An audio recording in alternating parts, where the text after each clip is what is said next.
చిన్న హృదయాలకు ఆశాకిరణం. Hope of hunger తరపున నిరుపేద పిల్లలకు ఉచిత విద్య అందించడానికి మేము ఒక చిన్న అడుగు వేశామండి. ఒక పాఠశాలను ప్రారంభించాము. ఈ చిన్నారులలో కొందరికి పాఠశాల అంటే ఏమిటో కూడా తెలియదు.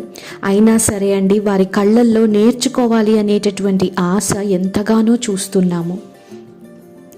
అయితే అండి, ప్రస్తుతం వారికి బెంచీలు, పుస్తకాలు, పెన్సిల్స్ అండ్ స్నాక్స్ వంటి అవసరాలు ఉన్నాయి. మీ సహాయం ఈ చిన్నారుల భవిష్యత్తును ఎంతగానో మార్చగలుగుతుందండి. మనమంతా కలిసి ఒక పాఠశాలను మాత్రమే కాదు, కానీ ఆశ కలిగించే అవకాశాలకు మంచి పునాదిని నిర్మించాలని ఆశపడుతూ ఉన్నాము. ఇప్పటి వరకు మాకు సహకరించినటువంటి ప్రతి డోనర్కి, ముందుకు వచ్చి సహాయాన్ని అందించినటువంటి ప్రతి ఒక్కరికి కూడా మనస్ఫూర్తిగా కృతజ్ఞతలు తెలుపుకుంటూ ఉన్నాము. Thank you so much.